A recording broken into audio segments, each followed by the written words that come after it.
Bienvenidas, bienvenidos a Como Mujer, este espacio desde el Four Seasons en el que nos encontramos con una mujer que nos inspira. Hoy Mabel Bianco, médica feminista, una mujer que durante 40 años puso en foco los derechos de las mujeres para que estos estuviesen en la agenda pública de la Argentina y del mundo. Fue elegida entre las 100 mujeres más destacadas por la BBC por sus logros que inspiraron cambios en el futuro. Bienvenida, Mabel Bianco. Gracias, muchas gracias por invitarme. Un placer. Mabel, después de 40 años de lucha de poner en foco las necesidades de las mujeres, fuiste reconocida entre las 100 mujeres más destacadas por la BBC. ¿Cómo se vive el reconocimiento? ¿Qué provoca en vos? ¿Qué cambia?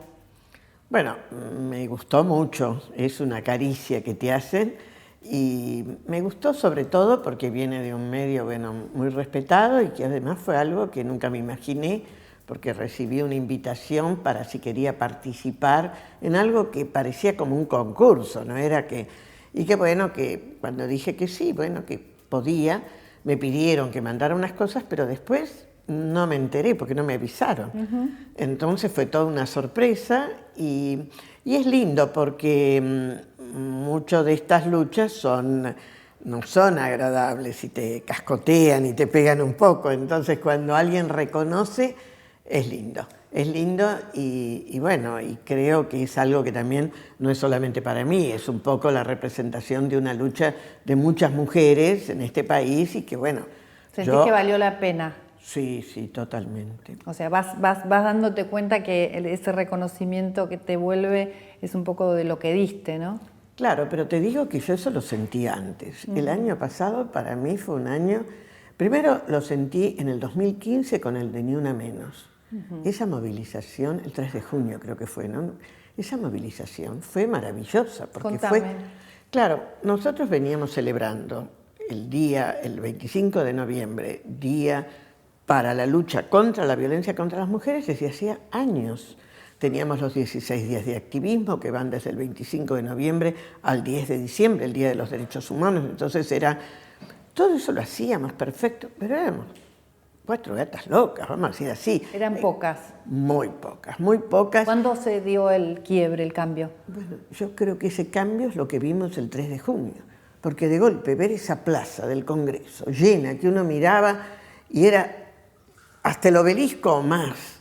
Y además la gente que fueron mujeres, chicos, chicas, hombres, porque eran padres, eran hermanos, eran parejas. Era una cosa que estaba todo el mundo ahí diciendo, basta esto, no queremos más muertes. Ese para mí fue un día de una emoción tan grande. Yo lloré, porque me sentí que realmente era algo que no me había imaginado que iba a ser tan importante. ¿Qué crees que fue lo que cambió ahí? ¿Por qué las mujeres nos despertamos? Mira, a mí me parece que fueron varios años de empezar a mostrar y ver lo que eran las mujeres que morían por femicidios, por ser mujeres, digamos, que las mataban. Entonces fueron 2, 3 años en que hubo percepción de que esto primero le podía pasar a cualquiera, no importaba clase social, nivel, nada, y que encima era una injusticia. Y creo que esa visión de la injusticia, así tan cruda, tan mostrada así directamente, fue lo que despertó a las familias, a la gente. ¿Cuál es el fondo, ¿no?, de esas relaciones que terminan de esa manera? ¿Son los dos los que ponen un poco para que eso pase? ¿Es difícil poner el freno para una mujer por la cultura y por lo que aprendió de ese amor que parecería que es un amor apasionado, pero en realidad no tiene nada que ver con el amor? Sí, eso es parte. La cultura es parte. Lo otro que es parte es que son vínculos en los cuales es muy difícil, porque está el amor, como vos decís. Y en ese caso, para las mujeres nos es muy difícil pensar que ese amor nos va a hacer daño. Eso es lo que uno tiene que trabajar con las mujeres que experimentan violencia, que entiendan que es amor, pero que es un amor que le hace daño. Entonces vos podés creer mucho en el amor, pero cuando te hace daño, tenés que tomar distancia porque ni te hace bien a vos ni hace bien al otro. Y una de las cosas que es muy interesante es la mentalidad de los varones. No pueden tolerar que ella, que fue, porque en general ha habido relaciones sexuales en estos casos, que vaya a ser de otra persona. Claro, que ella deje de mirarlo a él como el único. Exactamente. Que ella me ponga la mirada en otro. Aunque él ya vos ahora... sos mía, sos mía. Eso, sos mi posesión, vos lo dijiste. Sos mi posesión. Y como sos mi posesión, aunque yo ahora no esté más aunque yo con no vos, te quiera, sos mía igual. No importa, pero como que no tenés derecho. Ahí no está el amor. Ahí está ese concepto de lo que es el machismo, digamos. O vamos a hablar mejor de la masculinidad, ¿no es cierto? Porque el machismo es una subvaloración. Pero es una masculinidad que está basada justamente en el poder sobre las otras. Y entonces, a mí no está el amor, pero está ese poder. Y si ese poder se siente lastimado, no lo puede tolerar, ni por él, ni por sus congéneres. Ni por su entorno. Claro. Por el que dirán. Por y la sobre mirada todo de los otros varones. De los otros varones, como diciendo, bueno, mira, esto no tiene que pasar. Uno no debe de permitir que te lastimen en esto que es tu virilidad. Entonces, bueno, es un mecanismo. Los más jóvenes ahora hablan de masculinidad tóxica, pero yo creo que es un mecanismo que tenemos que entender, las madres, los padres, los docentes, la sociedad, los medios, en qué imágenes de masculinidad damos. Ser muy hombre, ser muy macho, no tiene que ver con poder llorar, poder expresar sentimientos, poder mostrar vulnerabilidad. Exactamente, un poco de habilidad. Poder ayudar, poder criar al hijo, en la casa, darle la mamadera. No le va a poder dar la teta, pero le va a poder dar la mamadera, cambiarle el pañal, pedir permiso en el trabajo para no ir porque tiene que cuidar al chico enfermo, él, no la mujer, él. Eso está cambiando. Pero muy lentamente. Lento. Y por Creemos eso, que más rápido de lo que está cambiando. Sí, pero por eso yo creo que ahí hay algún compromiso de la sociedad, de los docentes, de los medios, de ir cambiando esta imagen. Entonces, cuando nosotros vemos en los medios que la imagen que estamos dando es de un hombre que se queda en la casa, que no tiene problema, de que lava los platos o se queda a cuidar el hijo y le dice al empleador, no puedo ir hoy porque tengo que cuidar a mi hijo y mi mujer no pudo. Eso que no nos dé vergüenza, que además el empleador que reaccione bien, porque hay muchas veces que lo hacen y después se encuentran en un entorno que dice, ay, vos sos un tonto. Las empresas tienen que tener esa conciencia, o sea que tiene que ser un cambio de todos y todas. De todes. De todes. Mabel, otra cosa, ¿desde cuándo sos feminista? Desde siempre, ¿no? Bueno, mira, yo siempre tuve esta noción de justicia, de igualdad, pero tal vez se fue acrecentando. Por ejemplo, cuando yo estaba en el colegio, fue época del peronismo, existía la UES, la Unión de Estudiantes Secundarios, entonces poder ir a la UES, donde yo fui alguna vez con ellas, y entonces tener acceso... ¿Qué era eso para la gente que no lo conocía? La Unión de Estudiantes Secundarios, que Perón en la era quinta como un presidencial... político. Claro, pero en la quinta presidencial, él abrió... ¿Te acordás? Sí. Vos sos más joven, entonces a lo mejor no te acordás tanto. Mi abuela era peronista también y ahora que me decís, me acuerdo que existía... Y ahí iban y podían jugar, estaba la pileta habilitada. Tenían un lugar para poder... Era un para lugar, todos. Claro, y él de repente aparecía y de ahí salió también alguna cosa como algunos vínculos con algunas chicas que fue peligroso. Estas compañeras mías nunca... No tuvieron nunca ningún ese problema. Pero yo desde ahí entendí cómo realmente uno tiene que comprender que hay a veces situaciones de ventaja que vos tenés, que no las pediste, y a que se partir dieron. De ahí empezaste a sentir que había que luchar por esa necesidad por la igualdad y por no hacer diferencias con la gente y poder entender a los otros y escuchar. Y por eso, fíjate que yo primero creí que iba a estudiar arquitectura. Sí. Porque me gustaba. Ahí te iba a preguntar y después me empecé a interesar por la medicina porque era una forma de estar en contacto no con materiales, sino con personas humanas. Y a mí me interesaba eso, estar en contacto con la gente para entenderla y para poder ayudar en la medida de lo posible, ¿no? Ese fue un poco un cambio que fui teniendo y que muy precozmente, porque yo quise dar 6º grado libre porque perdía tiempo ahí en ese colegio, que íbamos tan despacio, y mi familia, nadie creyó que le iba a dar. Te recibiste en poco tiempo, además, ¿no? Como Claro. médica. Y desde muy temprano, entonces empecé, fíjate que no quise ser maestra, que era lo que mi mamá tenía que uno ser maestra. Las mujeres tenían que ser maestras, ¿no? Sí. Era uno de los caminos posibles. Otro Claro. ama de casa. Sí, primero era ser maestra. Sí. Que después también ibas a ser ama de casa y te ibas a dejar de molestar con tanto trabajo afuera. Pero bueno, yo ahí dije no, en 3er año dije no quiero ser bachiller porque yo quiero estudiar medicina. Ya ahí empezó otro quiebre. ¿Había un tira y afloje? Y un poquito sí, pero bueno, eso fue más fácil. Y cuando ya llegó el momento de medicina, nadie creía, porque yo no era buena alumna. Yo estudiaba poco, no me iba mal, nunca me llevé materia ni nada, pero tenía facilidad y no era una chica no eras una traga. No, para nada, para nada. Entonces, no, ¿cómo vas a estudiar medicina? Hay que estudiar literatura, un profesorado, una cosa más elegante y que fuera una cosa... No, vamos a estudiar medicina. Bueno, después encima entré a estudiar, di el ingreso a la facultad, en ese momento eran 4.000 y pico alumnos, lo aprobé, pero ahí me apareció que fui a la Universidad del Salvador, que tenía un método distinto de enseñanza. Entonces dije, no, yo quiero aquí también.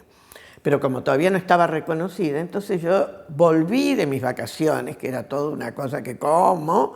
Dije, no, yo me vengo antes y me fui a hacer el curso de ingreso cuando yo ya al Salvador. Cuando habías ingresado a la UBA. Ya tenía el ingreso en la otra, pero yo elegiste El Salvador sí, porque era mejor para avanzar. Me gustaba más, porque claro, tenía toda una parte humanista, y entonces yo estudié sociología, estudié psicología desde el primer año, filosofía, también teología, pero bueno, fue una cosa... Entonces hasta 4º año hice las 2, pero ya cuando llegó al hospital no había 2 mañanas, no podía hacer las 2 facultades, así que ahí opté por El Salvador. Mi familia decía, bueno, tanto esfuerzo y no sabés después qué va a pasar con el título. Tuve que dar reválida, fui de los grupos que dimos reválida, pero no me arrepiento de nada de eso, porque fue realmente una formación muy humanista, que me gustó y la repetiría. Lamentablemente eso se quebró también en El Salvador. Lo lamento porque no hay facultades de medicina así como fue esa en ese momento tan completa. Sí. Mabel, este es el momento Women, el momento auspiciado por el Banco de la Mujer, el Banco Santander, y la pregunta es la siguiente. ¿Cuál fue tu momento protagonista, el momento que podrías decir que tu vida cambió y que hubo un antes y un después?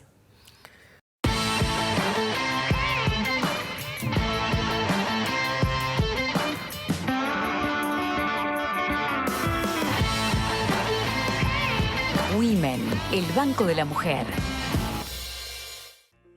¿Cuál fue tu momento protagonista, el momento que podrías decir que tu vida cambió y que hubo un antes y un después? Bueno, yo creo que esto que te dije fue un antes y un después de poder decir, no voy a ser maestra. Que está bien, pudo haberse interpretado como que eso era viste, siempre los adolescentes nos queremos diferenciar de las mamás, sobre todo las mujeres.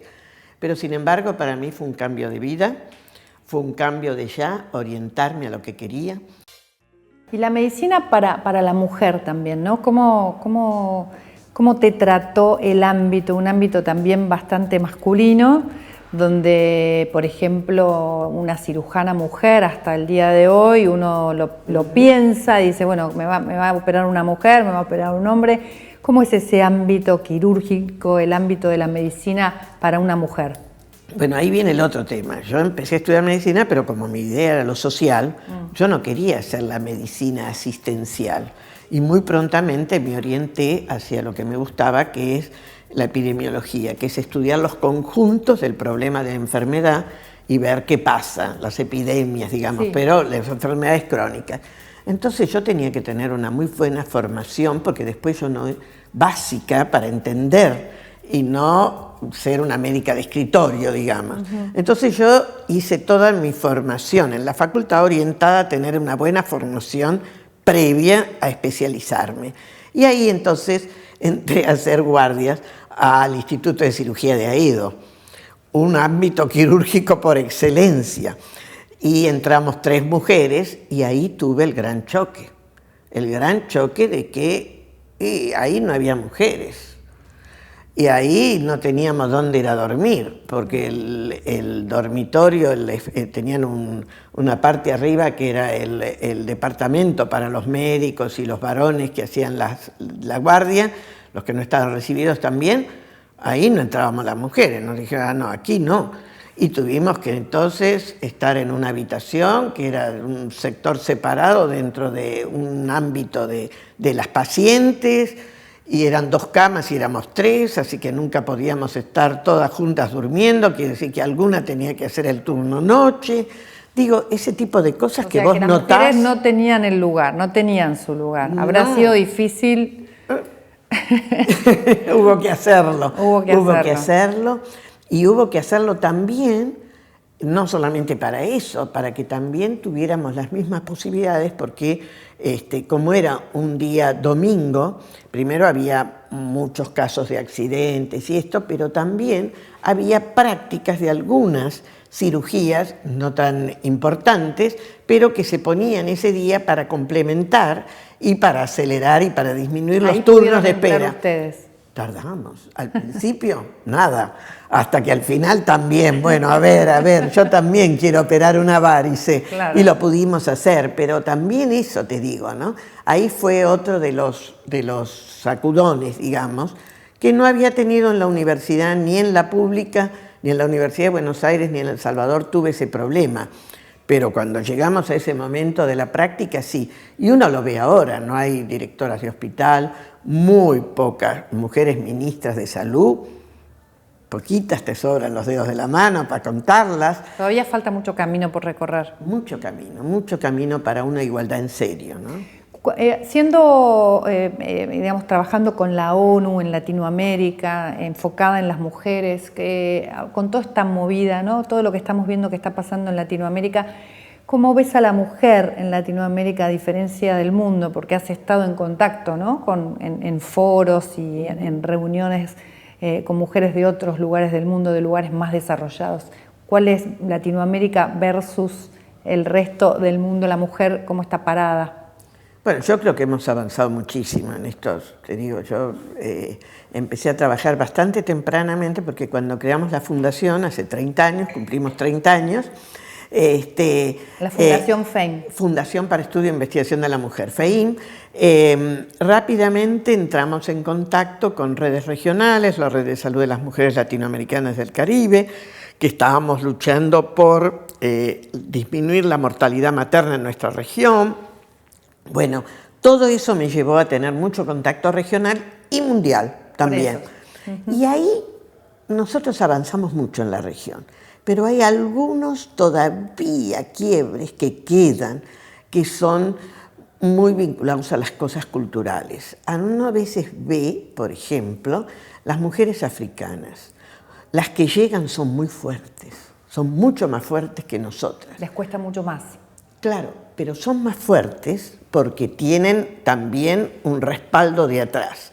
Pero después la diferencia es muy grande. Nosotros hemos conseguido achicar un poco la diferencia, no tanto porque ha crecido, pero las que llegan no son tan fuertes. Cuando digo no son tan fuertes, a veces no tienen tanta capacidad de jugar así para llegar.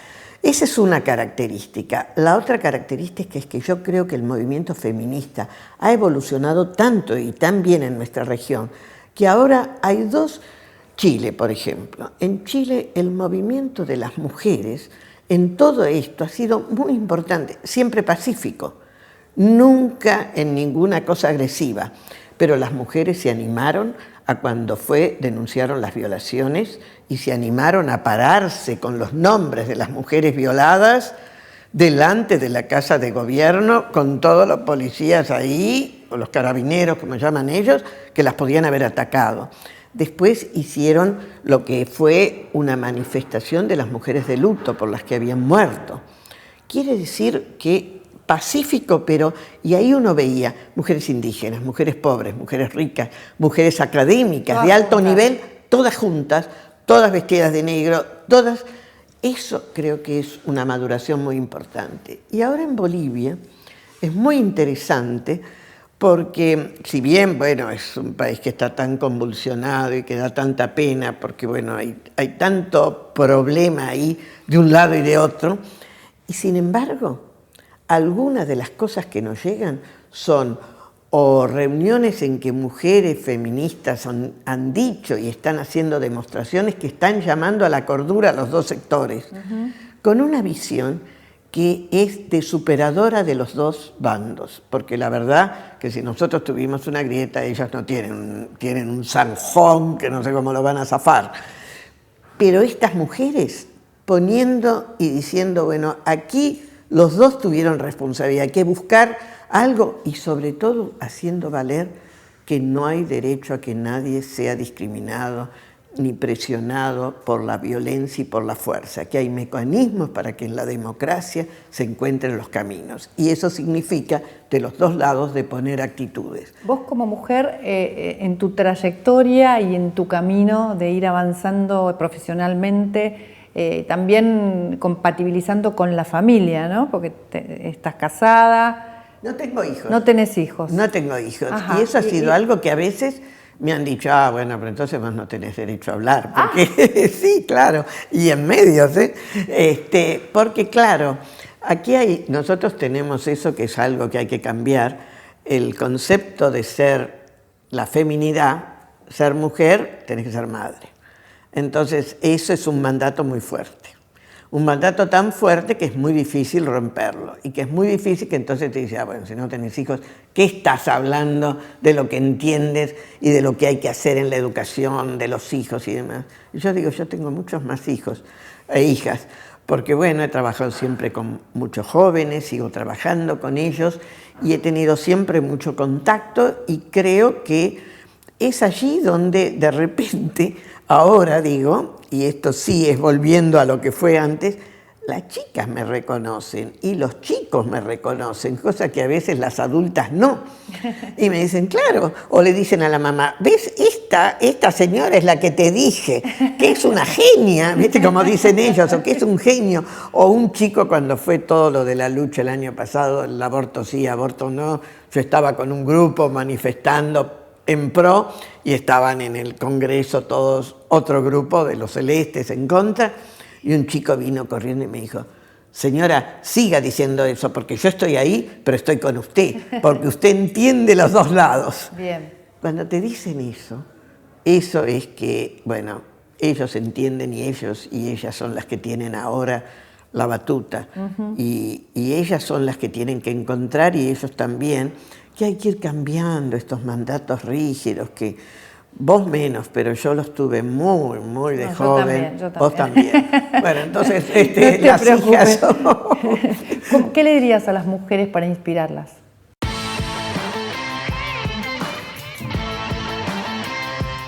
Eso, que rompamos los mandatos rígidos, que si tienen hijos, los dejen llorar, los dejen jugar a la muñeca, no van a ser maricones ni raros, que expresen su sensibilidad, que no las coarten, y si tienen chicas, que las dejen jugar a la pelota, que las dejen ser un poco machonas, y que los dejen que se expresen libremente, y que no se espanten si en algún momento expresan dudas sobre este mundo tan binario de que son mujer o sos hombre y no hay nada en el medio, porque todos en la adolescencia tenemos las dudas, y es normal en la adolescencia, que no se asusten, que acompañen y que siempre se pongan en el lugar de que hagan respetar sus derechos y que no los discriminen. Creo que eso es lo más importante. Gracias, Mabel. Gracias a vos. Esta es la historia de una mujer que puede ser la tuya, puede ser la mía o puede ser la de cualquiera de nosotras. Nos vemos la próxima.